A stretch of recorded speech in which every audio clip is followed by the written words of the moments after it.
अच्छा, हमारे धर्म में गीता में लिखा हुआ है। और फिर हमने उसके बाद ऋग्वेद पढ़े, ऋग्वेद श्लोका नंबर 4 आयत नंबर 12, जहाँ जो लैंग्वेज है संस्कृत लैंग्वेज है, वहाँ फरमा रहा है एक्यम ब्रह्म दुष्ट किंचम ना। तो दोस्त साहब आप बोले आपकी धर्म की किताब पढ़े हो आप? तो मतलब थोड़ी थोड़ी पढ़े, आप पूरी पढ़ लो, इसके बाद आप फैसला लो क्या है। पढ़ने के बाद धीरे धीरे इस्लाम अंदर बसने लगा, दिल थोड़ा। अस्सलाम वालेकुम दोस्तों, उम्मीद है आप सब खैरियत से होंगे। दोस्तों आज जो वीडियो हम आपके लिए लेकर आए हैं, इस तरह की वीडियो आजकल बीजेपी की सरकार में देखने को बहुत कम ही मिलती है, क्योंकि आजकल राम राज चल रहा है और इस राम राज्य में कोई भी हिंदू अपना धर्म बदलकर मुस्लिम या क्रिश्चियन नहीं बन सकता है। अगर वो बनने की कोशिश करता है तो ये बोला जाता है कि इसका ब्रेन वॉश किया गया है, इसको पैसे की लालच दी गई है, इसका जबरन धर्म परिवर्तन करा दिया गया है। लेकिन अगर कोई मुस्लिम या क्रिश्चियन अपना मजहब छोड़कर हिंदू धर्म को इख्तियार कर लेता है तो पूरी भारतीय मीडिया और पूरा राइट विंग समाज उस शख्स की तारीफ करते नहीं थकता है और फिर ये कहा जाता है कि इसने स्वयं इच्छा के साथ इस्लाम छोड़ा है और सनातन धर्म कबूल किया है। लिहाजा अब हम मिलकर इनकी हिफाजत करेंगे, क्योंकि अब इनको मुसलमानों से खतरा है। बहरहाल अब हम ज्यादा और खुलकर बात नहीं कर सकते हैं, क्योंकि आजकल का माहौल आप सब तो अच्छे से ही जानते होंगे। और इस बारे में आप क्या कहना चाहेंगे हमें कमेंट करके ज़रूर बताइएगा। तो दोस्तों अब हम बात करें आज की वीडियो की। तो दोस्तों आज की वीडियो में हम आपको दिखाएंगे कि कैसे एक हिंदू घराने का सनातनी लड़का कैसे हिंदू से मुसलमान बन गया और अब वो सनातन धर्म के बारे में क्या राय रखता है और इस्लाम कबूल करने के बाद अब उसे कैसा लग रहा है। और ये भी जानेंगे कि क्या इस हिंदू लड़के को किसी ने लालच देकर इस्लाम कबूल कराया है या फिर तलवार के नोक पर किसी ने इस्लाम कबूल कराया है। ये जानने के लिए आप इस वीडियो को ज़रूर पूरा देखें। और आपको बता दें कि इस वीडियो का उद्देश्य किसी की भी भावनाओं को ठेस पहुंचाना नहीं है, हम वही दिखा रहे हैं जो हकीकत है। दोस्तों वीडियो शुरू करने से पहले आपसे गुजारिश है कि आप इस वीडियो को एक लाइक ज़रूर कर दें और इसे अपने यार दोस्तों में शेयर भी कर दें। हमारा नाम अक्षय था। इजली का पूरा क्या नाम? अक्षय था हमारा पहले नाम। अच्छा, आप इस्लाम में आने की इसलिए सोचे और क्या देख के इस्लाम में आए आप? हम इस्लाम में आने की इसलिए सोचे हैं कि दीन की बात हमें ढेर सारी सुनने में आती थी और दो साहब आप दीन की बात कहते थे कि हमारे इस्लाम में ऐसा है, हमारे इस्लाम में जो है, हमारे कुरान में जो है, उस पर हमें अमल करना भी जरूरी है। तो इस बात पर हम थोड़ा मुतमईन हुए। तो फिर इस पे दो साहब हमसे सवाल पूछे कि भाई आपके मजहब में ऐसा क्या है। मैं बोला हमारे मजहब में भी बहुत कुछ है, तो जो आपके मजहब में जो कुछ है वो आप अमल करते या नहीं करते। तो उस पर मैं थोड़ा मायूस हो गया। अच्छा नहीं लगा आपको? हमें अच्छा नहीं लगा, हमें अच्छा नहीं लगा। तो इस बात पर दो साहब बोले ठीक है, बोले कोई ऐतराज नहीं, बोले हम किसी से इम्तिहान लेना नहीं चाहते, तो आप क्या करो, बोले आपके जो धर्म की जो किताब है, बोले जो गीता है, ऋग्वेद है, अथर्ववेद, यजुर्वेद, सामवेद, संविधान, उस पर क्या करो, थोड़ी स्टडी करके इल्म हासिल करो।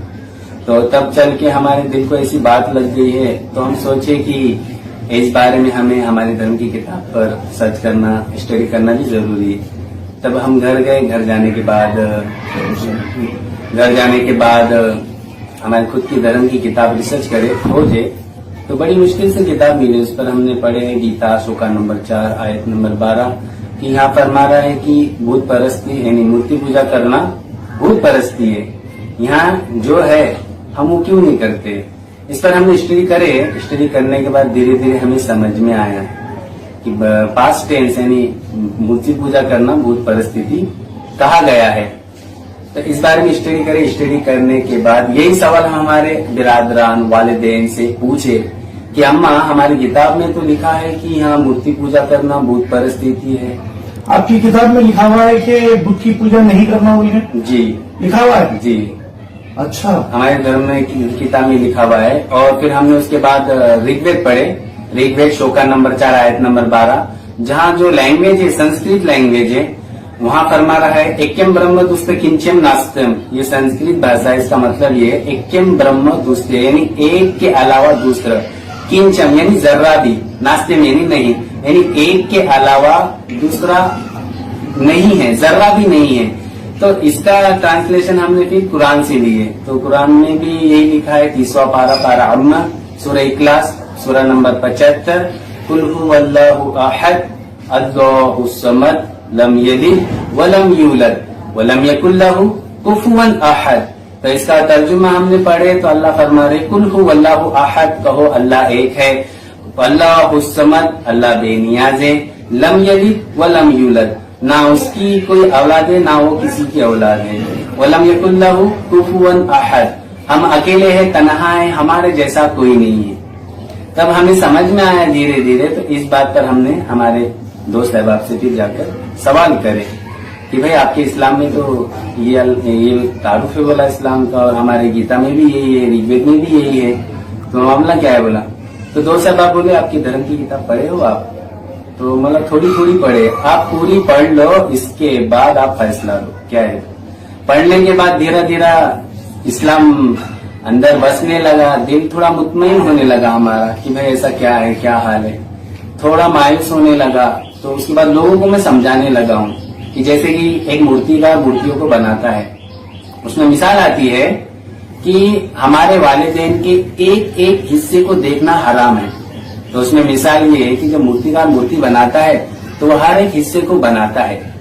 तो उसमें हमने उससे सवाल पूछे कि जनाब भाई हमारे वालिदैन, यानी हिंदी में अगर सवाल पूछा जाए कि भाई हमारे माँ बाप के एक एक हिस्से को देखना हराम है, तो हम ये चीज क्यों बना रहे, इसमें ये बनाने में आपको क्या मिलेगा। मूर्तिकार कहता है कि ये तो हमारी मेहनत है, हमारे पेट के लिए कहते हैं। मैं बोला क्या भगवान ने बोले हैं कि हमें बनाकर बेचो? तो उस पर उसे वो थोड़ी बात लग गई, वो गुस्से में आ गया है। अभी आप इस्लाम में आके कितने साल हो गया? जी पूरा मुकम्मल हमें 1 साल हो गया है। अभी आपको कैसा मालूम हो रहा है इस्लाम में?